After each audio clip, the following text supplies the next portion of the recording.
1000 രൂപയുടെ 18 മാസ തവണകളും സ്കീം 2-ൽ 2000 രൂപയുടെ 15 മാസ തവണകളുമാണുള്ളത്. ഓരോ മാസവും നറുക്കെടുപ്പ്. വിജയികൾ തുടർന്ന് പണമടയ്ക്കേണ്ടതില്ല. Anupama gold gallery, golden diamond, Edavanna, Thiruvali, Othayi. പുതിയ സാങ്കേതിക വിദ്യകൾ നേടിയെടുക്കുന്നതോടൊപ്പം മാനവിക മൂല്യങ്ങളുടെ പ്രചാരകരാകുവാൻ വിദ്യാർത്ഥികൾ മുന്നോട്ട് വരണമെന്ന് മദീന ഹറം ഇമാം ഡോക്ടർ അബ്ദുള്ള അബ്ദുറഹ്മാൻ അൽബു ഐജാൻ പറഞ്ഞു. സമാധാന സന്ദേശവുമായി ലോകത്തിന്റെ വിവിധ ഭാഗങ്ങളിലേക്ക് ഹറം ഇമാമുമാരെ സൌദി അറേബ്യ അയക്കുന്നതിന്റെ ഭാഗമായി എടവണ്ണ ജാമിയ നദ്വിയ ക്യാമ്പസിൽ എത്തിയതായിരുന്നു അദ്ദേഹം. KNM സംസ്ഥാന സമിതിയുടെ കീഴിലുള്ള എടവണ്ണ ജാമിയ നദ്വിയ ക്യാമ്പസിലെ വിദ്യാർത്ഥികളുമായി അദ്ദേഹം സംവദിച്ചു. പുതിയ കാലത്തെ വെല്ലുവിളികളെ നേരിടാനുള്ള വിജ്ഞാനവും വിവേകവും നേടിയെടുക്കണം. സംഘർഷങ്ങളും യുദ്ധങ്ങളും ലോകത്തിന്റെ സ്വസ്ഥത കെടുത്തുന്ന കാലത്ത് സമാധാനദൂതുമായി വിദ്യാർത്ഥി സമൂഹം മുന്നോട്ടു പോകണം. മതത്തെ പ്രമാണങ്ങളിൽ നിന്ന് പഠിക്കുന്നവർക്ക് വിഭാഗീയതയ്ക്ക് കൂട്ടുനിൽക്കാനാവില്ലെന്ന് അദ്ദേഹം പറഞ്ഞു. ജീർണതകൾ പെരുകിവരുന്ന കാലഘട്ടത്തിൽ മതം നൽകുന്നത് സുരക്ഷിതത്വവും നിർഭയത്വവുമാണെന്ന് അദ്ദേഹം കൂട്ടിച്ചേർത്തു.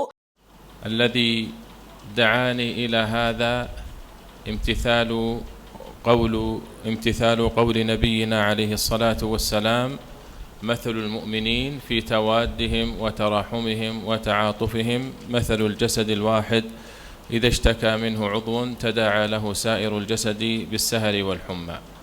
فأنا أتيت لأن ديننا واحد ورسولنا واحد وكتابنا واحد وفرحتنا واحدة وأحزاننا واحدة. أتيت لأشارككم أفراحكم وأهنئكم على هذا العمل وهذه الأعمال الجليلة التي تقدمونها في هذه الجامعة وهذا الصرح المبارك. والمملكة العربية السعودية بقيادة خادم الحرمين الشريفين وولي عهده الأمين يقفون مع المسلمين في شتى بقاع الأرض لنصرة دينهم وقضاياهم.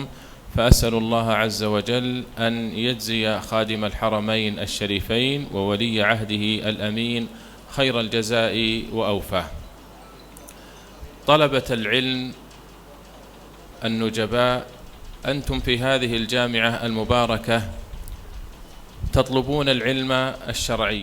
ഐക്യവും സാഹോദര്യവും കാത്തുസൂക്ഷിക്കുവാനാണ് വിശുദ്ധ ഖുർആൻ വിശ്വാസികളെ പഠിപ്പിക്കുന്നതെന്ന് അദ്ദേഹം പ്രസ്താവിച്ചു. കേരള ജമിയത്തുൽ ഉലമ സെക്രട്ടറി ഹനീഫ് കായക്കൊടി അധ്യക്ഷനായി. PV Abdul Wahab MP, KNM സംസ്ഥാന vice president doctor Hussain Madavoor, doctor AK Abdul Majeed Solahi, Noor Muhammad Noor Shah, Adil Latheef Solahi, MT Abdussamad Sullami, Abdurahman Madani, ISM general secretary Shukoor Solahi എന്നിവർ പ്രസംഗിച്ചു. ജാമിയ നദ്വിയ ക്യാമ്പസ് മസ്ജിദിൽ നടന്ന അസർ നമസ്കാരത്തിന് ഹറം ഇമാം നേതൃത്വം നൽകി. East live Edavanna.